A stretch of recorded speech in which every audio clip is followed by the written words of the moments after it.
Got it. Yeah, how you doing? I'm good, man. I'm good. I was just playing this thing, man. Guitar here. And, you know, remember that classic, man, by the OJs? Remember that?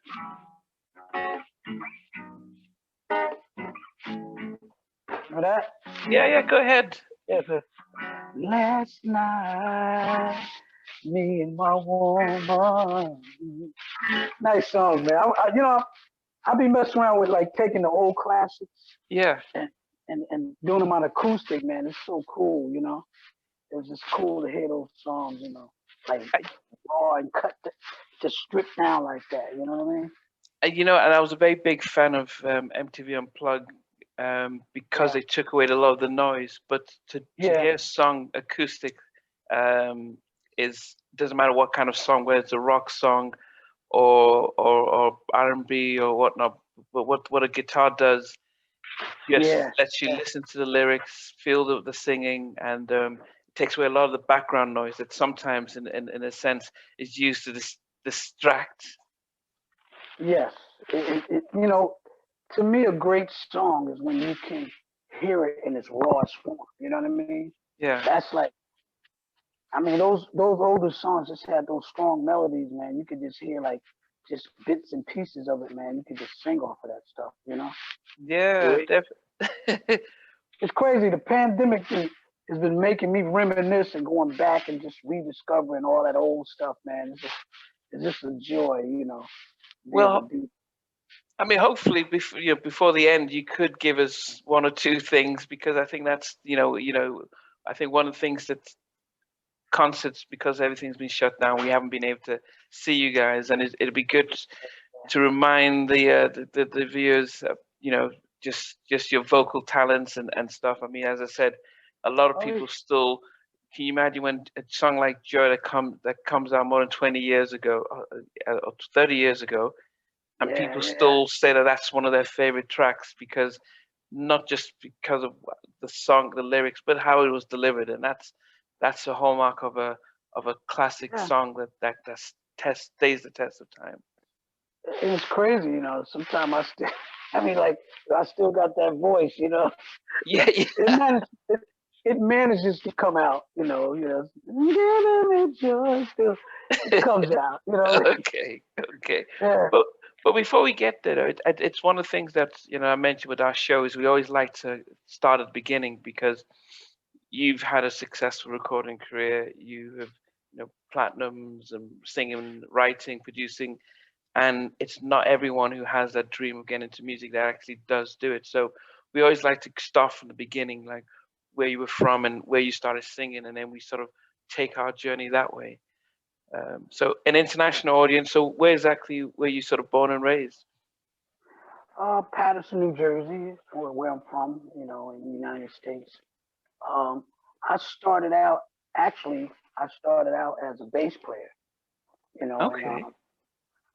I still can play a little bit too. Let me see if I got some chops here. See if I got some.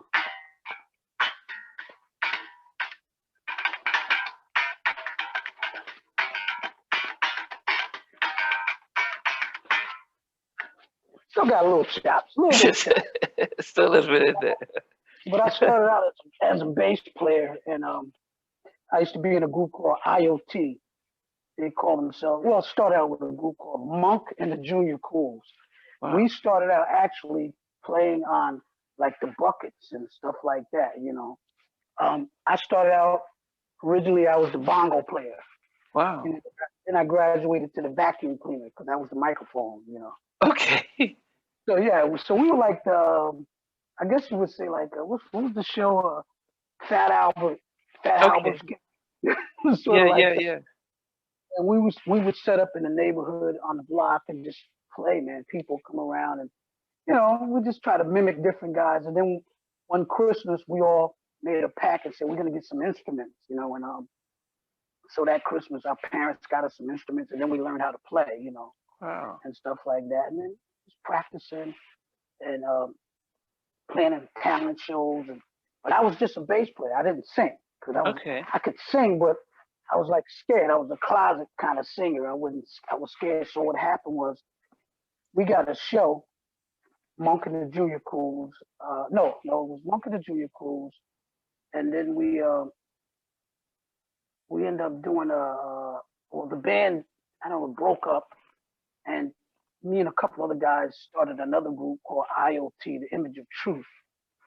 And we did a show at a place called the CYO. It was like one of those like after school program type things, like Okay.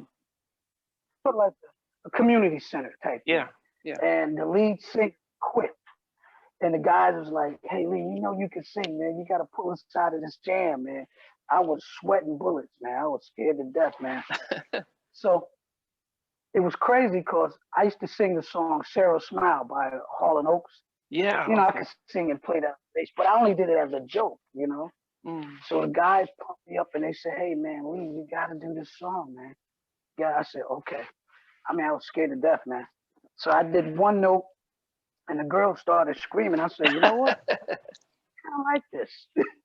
And it kind of gave me the confidence, you know, and I started, you know, singing. And I knew back then being a bass player and can sing, that made me more valuable in any group, you know what I mean? Okay. So you know, I was with the group Image of Truth for a while. We toured back and forth to Canada. We was like a show band and stuff like Canada. that.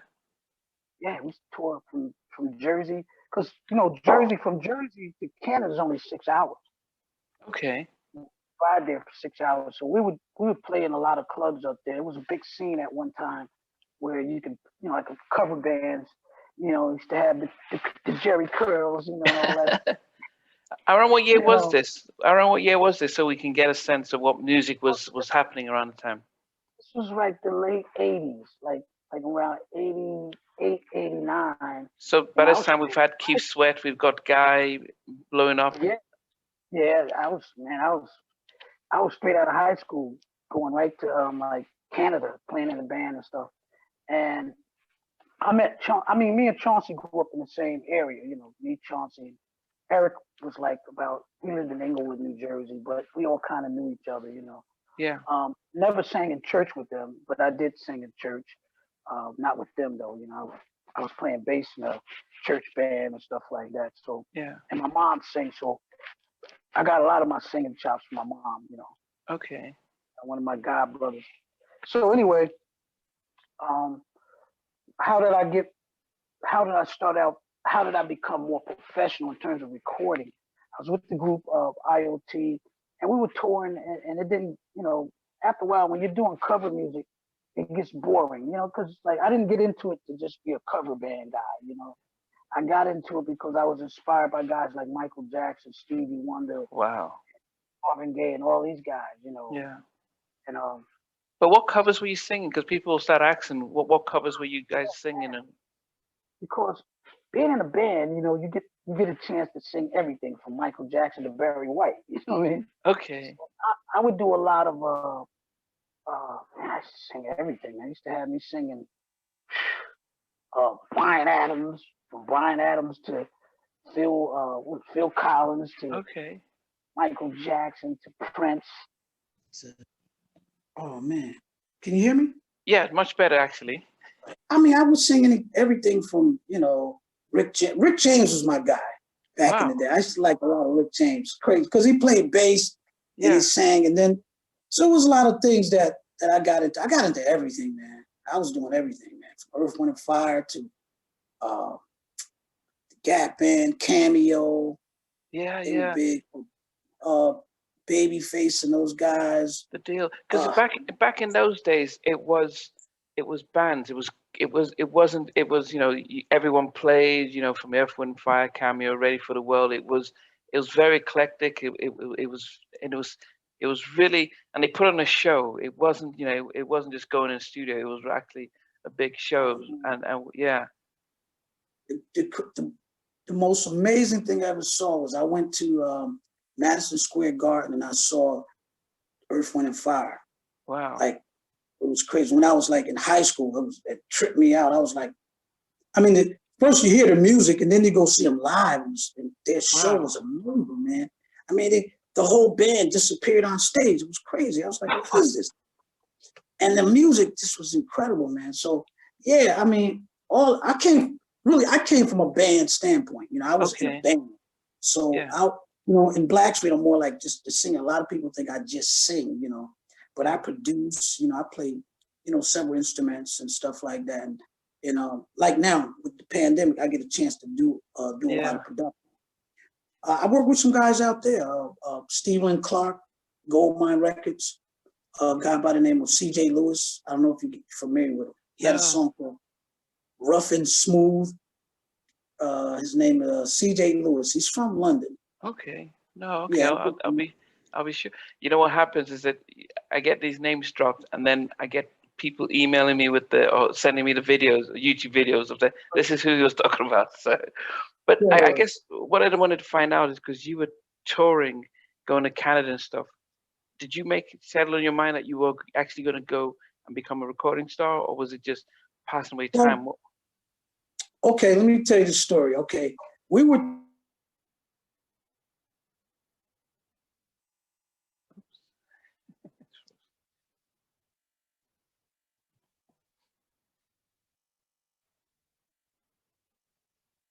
Hello. Happened in Canada. You know. Okay. Oh no, it froze just when you said, "Let me tell you the story." It just froze. Okay. Yeah. So I can hear you. The whole video just stopped. But yeah, go ahead. Okay. Well, anyway, just to kind of give you an idea how that whole Canada scene was, it was such a great atmosphere with, you know, different groups. We were playing around the same town with different clubs with like guys like Kinky Fox, which is the same group that Johnny Kemp was in that group. Kinky Fox. Yeah, so Just Got Paid, you know, all that stuff. Yeah, so, yeah. And you know, so that kind of like grew. I got really good at being an entertainer, you know, and understanding how to work crowds and just getting better at my craft. But after a while, you get bored, you know, singing other people's music. Then you start to, you know, because I didn't really get into it just to sing other people's music, you know. Yeah. I got into it to do my own thing. So I quit the group. Just one day I just said, "Hey guys, I don't want to do this anymore. I want to make my own music." So I went around. I came off the road, and I knew a lot of different producers. So I would just go to their house and sing background for them.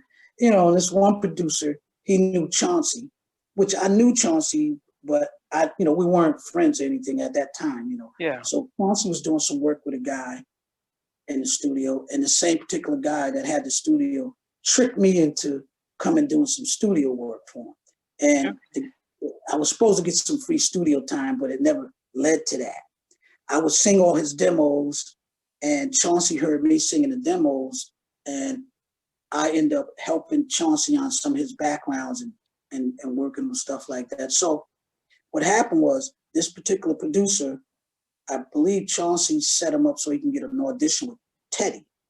Okay. So now, mind you, my voice was on all his demos, you know. So when Teddy heard his work, he said, "I really don't like the songs, but who's the guy singing?"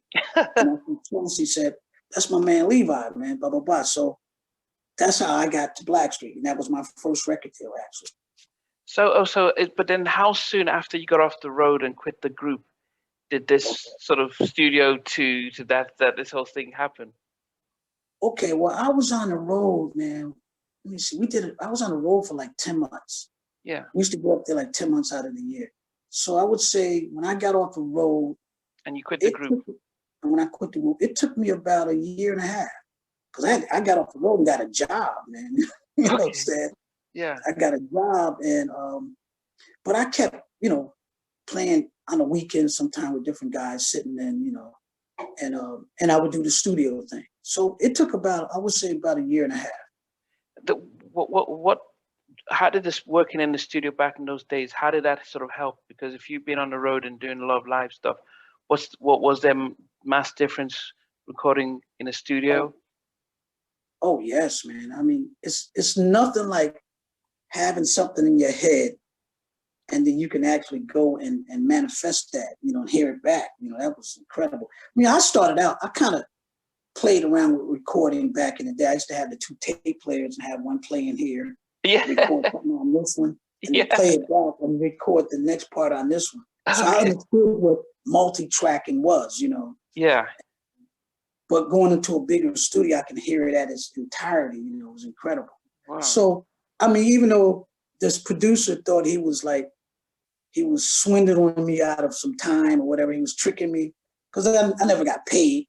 I didn't care.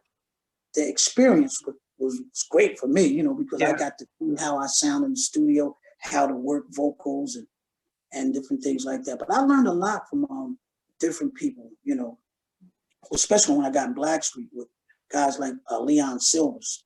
Okay. Oh no, yeah. Before we jump into that, so what year was it that this sort of audition stuff happened with Teddy? That Chauncey sort of. Believe it or not, this happened like right at like 1992, going into 93. It's like, so I was off the road for like a year and a half. Yeah. So I stopped. I was in the band in 1990, 91, and I quit in 92. So right around 92, 93 was when I got in Blackstreet. And then we recorded the album. The album came out in 94, you know. Thanks for watching. Please remember to subscribe to the channel, but most importantly, to press the notification bell so that you can be notified when we do have a new interview. Loads to come, but thanks a lot for watching.